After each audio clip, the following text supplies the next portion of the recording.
What's going on, everybody? My name is Aiden and welcome back to another video. Ladies and gentlemen, today we are going to be discussing Malcolm Brogdon committing his future to a very good team, and that team is the New York Knicks. Why is this such a good signing for the New York Knicks? Well, ultimately, let's discuss it all and more in this video. But before we get any further, if you like the video and you want to see more from me, drop a like, drop a follow, and or subscribe if you are new. And let me know what you guys think about Malcolm Brogdon committing his future to the New York Knicks. Do you think this is a good deal? Do you think this is a bad deal? Ultimately, what are the strengths and weaknesses to this deal and everything in between?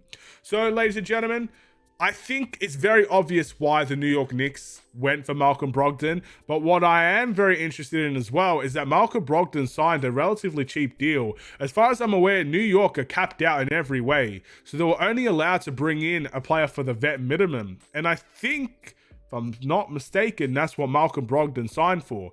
A week ago, I didn't even know he was a free agent. Now he is signed for the vet minimum for the New York Knicks. But ladies and gentlemen, what makes this so interesting is the fact that I think this is a perfect signing. I've said this in the past and I'll say it again. My biggest fear for the Knicks has always been, what are they going to produce when Jalen Brunson is off the court? He's a fantastic player, one of the best in the league, and he's clearly a valuable asset on the court. But he can't play every single minute of every single game. And Karl-Anthony Towns is great, Mitchell Robinson is great, but they provide their own weaknesses in many ways than one.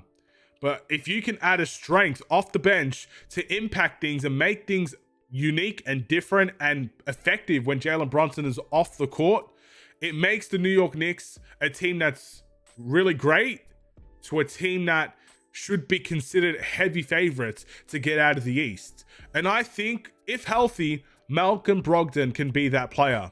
I say that because he averaged 12.7 points, 3.8 rebounds, and 4.1 assists for the Washington Wizards last season. He shot 43.3% from the field. Yes, a very mediocre 28% from three, but over his career average, he's around a 38% three-point shooter. So he's no joke of a player by any stretch of the means. Unfortunately, last season he played 24 games for the Washington Wizards and he was absolutely riddled with injuries. But we know Malcolm Brogdon, 32 years of age. We've seen him play for many teams. He is a do-it-all type of player. He is someone that I think Minnesota should have gone after. Maybe even Orlando should have gone after, because he's that good of a threat on the court. He's a terrific, in my opinion, he's a terrific defender. Someone that's going to be a hard-nosed defender and give his all on that end. He's a very smart, intelligent player. He's a good scorer. 12.7 points per game off the bench for the Knicks is very helpful.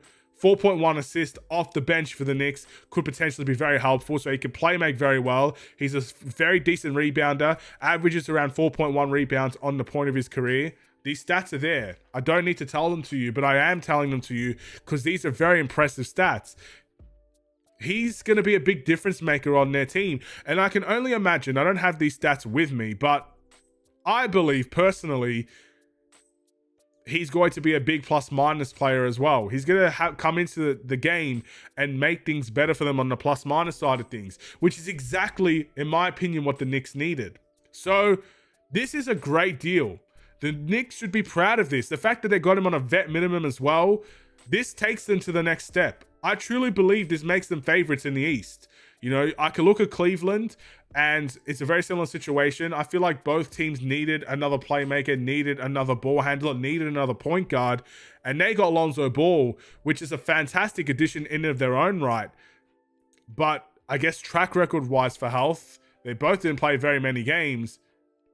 But if you look over the course of their careers, I mean, 39 games 2 seasons ago, they're both, in my opinion, going to bring something unique to their teams. And I think it's both very well needed. But this makes me more confident in the Knicks heading into next season.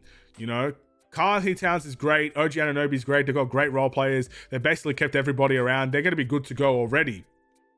But they just needed that one person. They needed that one person that can make a difference when Jalen Brunson's off the floor.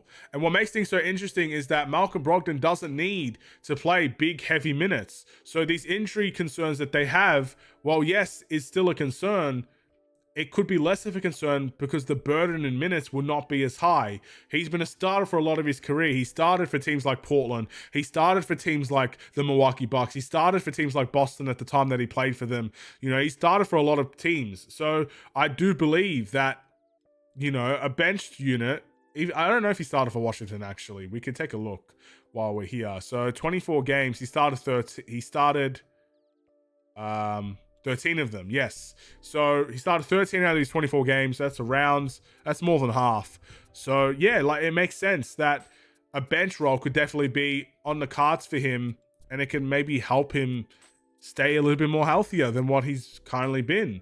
So there's strengths and there's weaknesses, of course. The strengths are he's exactly the perfect fit for the Knicks. He does a little bit of everything on the court for you. He's incredible in that regard. He's a good plus-minus player. And they definitely needed someone that can make an impact with Bronson off the floor. Heck, they might even play together from time to time.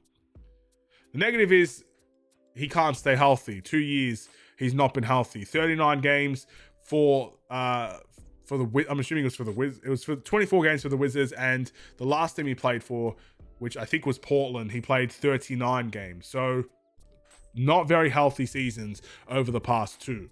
Let's wait and see if they can figure that out. But congratulations, New York, on getting a very good player. I think you should be very happy with this one.